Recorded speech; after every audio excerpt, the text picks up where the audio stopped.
अगर तुम अपने घर से कहीं बाहर जाते हो या बाहर से घर वापस आते हो तो तुम्हें सड़क पर मतलब अपने आने जाने वाले रास्ते पर तुम्हारे जैसे दिखने वाले लोग मिलते होंगे। सेम तुम्हारे जैसे दिखने वाले नहीं, पर एक इंसान की तरह दिखने वाले।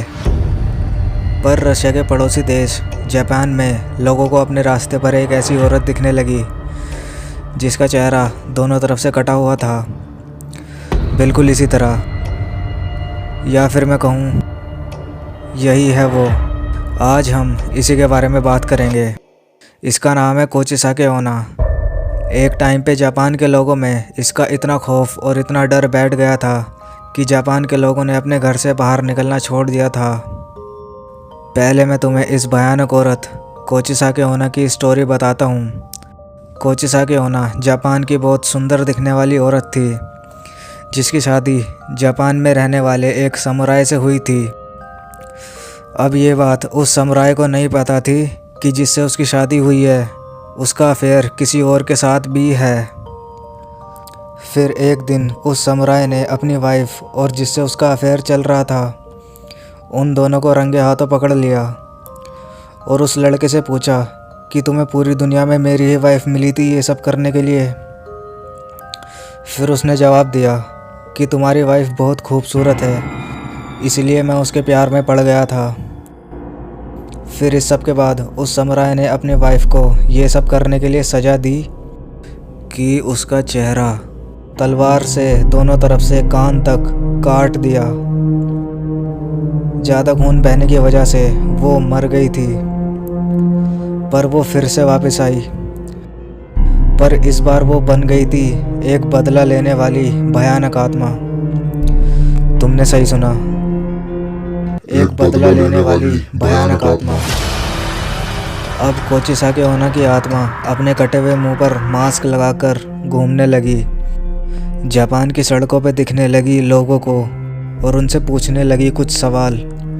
जब कोचिसाके ओना लोगों को दिखती थी तो उनसे कुछ सवाल पूछती थी जिनका जवाब मिलने के बाद डिसाइड होता था कि वो इंसान ज़िंदा बचा या वहीं मारा जाएगा।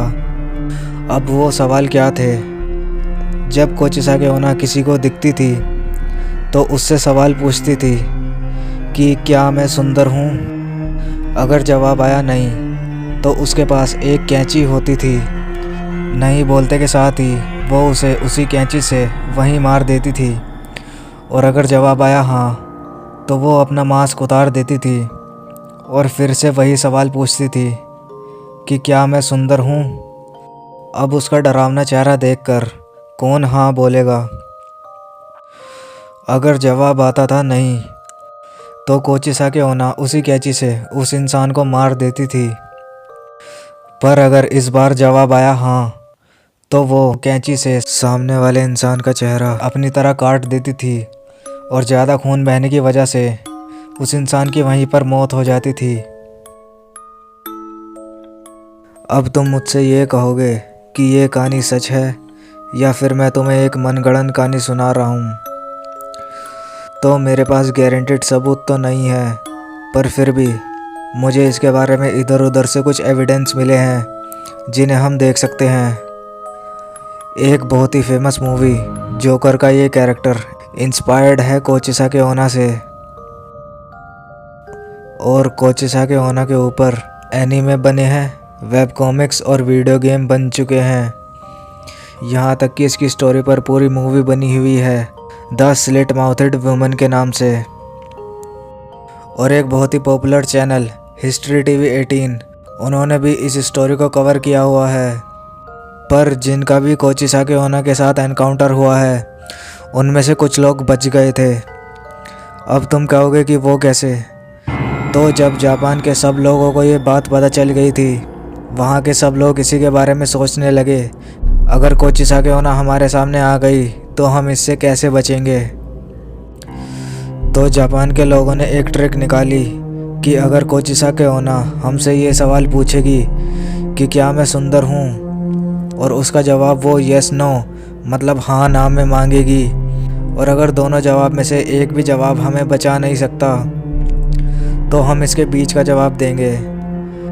जैसे कि अगर कोचिसाके ओना हमसे ये पूछेगी कि क्या मैं सुंदर हूँ, तो वो लोग यस नो और हाँ ना में जवाब ना देकर वो कहते थे सो और एवरेज, मतलब थोड़ा बहुत। जब जापान के लोगों ने ये कहना शुरू किया तो कोचिसाके ओना ने उन्हें कुछ नहीं कहा। अब सवाल ये आता है कि क्या कोचिसाके ओना आज भी लोगों को दिखाई देती है, और क्या ये पूरी कोचिसाके ओना की कहानी, जो कि कहानी कम सच्ची घटना ज़्यादा लगी, क्या ये एक मनगढ़ंत कहानी है? कोचिसाके ओना की कहानी एक सच्ची घटना पर आधारित है, क्योंकि ये बात 1970 की है। अब 2000 के दशक में जापान के लोगों को इसका कोई केस देखने को नहीं मिला। पर क्या कोचिसाके ओना की कहानी सच है? तो हम इसका पता ऐसे लगा सकते हैं। 1970 में कोचिसाके ओना का जापान में जब सब लोगों को पता चला, तो जापान के लोग साल 1970 में इतने पैनिक कर गए कि सब ने अपने घर से बाहर निकलना बंद कर दिया था। अगर आपको ये वीडियो पसंद आई हो तो लाइक करो, कमेंट करो and subscribe for more scary and horror content.